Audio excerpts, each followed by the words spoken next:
வணக்கம் மக்களே! இந்த வீடியோல நாம பார்க்க போறது அதிமுக பிளஸ் தாவேகா. விஜய்க்கு ஆதரவாக வந்த எடப்பாடி, கடைசி நேரத்தில் கூட்டணியில் மாற்றம் வருமா? இது போன்ற தகவல்கள தெரிஞ்சுக்கொள்ள நம்ம சேனல சப்ஸ்கிரைப் பண்ணி, லைக் பண்ணி, பெல் பட்டன பிரஸ் பண்ணிக்கோங்க. அப்பதான் நாம போடுற வீடியோஸ் எல்லாம் நோட்டிஃபிகேஷனா வரும். கரூர் பெருந்துயர விவகாரத்தில் தாவேகா மற்றும் விஜய்க்கு ஆதரவாக அதிமுக பொதுச் செயலாளர் எடப்பாடி பழனிசாமி கருத்து கூறி வருகிறார்னே சொல்லலாம். இதனால தேர்தல் நெருங்கும் நேரத்தில் எடப்பாடி பழனிசாமி அவர்கள், விஜய் இடையிலான சந்திப்பு நடக்கலாம் என்றும், திமுகவை ஆட்சியிலிருந்து அகற்ற அதிமுகவுடன் தாவேகா கைகோர்க்கும் என்றும் அரசியல் விமர்சகர்கள் கூறி வருகின்றனர்னே சொல்லலாம். சட்டசபை தேர்தலுக்கு இன்னும் 6 மாதங்கள் மட்டுமே இருக்கும் சூழலில், கரூரில் தாவேகா தலைவர் விஜய் பிரச்சார கூட்டத்தில் ஏற்பட்ட நெரிசலில் சிக்கி 41 பேர் உயிரிழந்த விவகாரம் மிகப்பெரிய தாக்கத்தை ஏற்படுத்தும் என்று எதிர்பார்க்கப்படுகிறது. இந்த விவகாரத்தில் திமுகவை எதிர்க்கட்சிகள் கடுமையாக விமர்சித்து வருகின்றனனே சொல்லலாம். இன்னொரு பக்கம் திமுக கூட்டணி கட்சிகள் தாவேகாவை சாடி வருகின்றன. குறிப்பாக அதிமுக, பாஜக, பாமக, தமாக உள்ளிட்ட கட்சிகள் விஜய்க்கு ஆதரவாக நிற்பது பல்வேறு தரப்பினராலும் கூர்ந்து கவனிக்கப்பட்டு வருகிறதுனே சொல்லலாம்.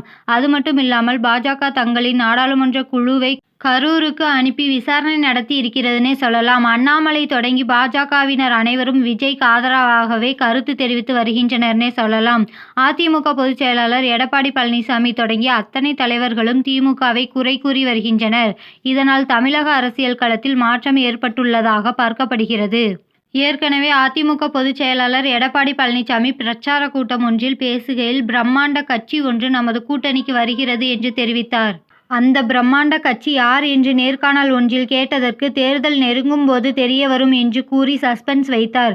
தற்போது தமிழ்நாட்டில் தாவேகா வேகமாக வளர்ந்து வந்த நிலையில், அந்த கட்சியை தான் எடப்பாடி பழனிசாமி சொல்கிறாரா என்ற கேள்விகள் எழுந்துள்ளனே சொல்லலாம்.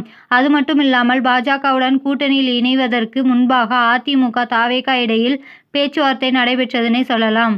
அதன் காரணமாகவே தாவேகாவை அதிமுகவும், அதிமுகவை தாவேகாவும் விமர்சிக்காமல் அமைதி காத்தனனே சொல்லலாம். இதன் பின் பாஜகவுடன் அதிமுக கூட்டணி அமைத்ததால் மேற்போக்காக விமர்சிக்க தொடங்கினர்னே சொல்லலாம். தற்போது விஜய்க்கு பின்னடைவு ஏற்பட்டுள்ளதால் ஒரே எதிரியான திமுகவை ஆட்சியிலிருந்து அகற்றும் நோக்கில் அதிமுக கூட்டணிக்குள் தாவேகா செல்ல வாய்ப்பு உள்ளதாக விவரம் அறிந்தவர்கள் கூறி வருகின்றனர்னே சொல்லலாம்.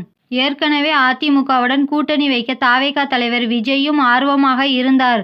தற்போது கரூர் விவகாரத்தில் அதிமுக தரப்பில் விஜய்க்கு ஆதரவாக கருத்துக்கள் கூறப்பட்டு வருவதால் விரைவில் இரு கட்சிகளுக்கு இடையில் சந்திப்பு நடக்கலாம் என்று கூறப்படுகிறதுனே சொல்லலாம். இது டிசம்பர் மாதத்திற்கு பின் நடக்கும் என்றும் கூறப்படுகிறது. இது போன்ற தகவல்களை தெரிஞ்சுக்கொள்ள நம்ம சேனலை சப்ஸ்கிரைப் பண்ணி, லைக் பண்ணி, பெல் பட்டனை பிரஸ் பண்ணிக்கோங்க. அப்பதான் நம்ம போடுற வீடியோஸ் எல்லாம் நோட்டிஃபிகேஷனாக வரும்.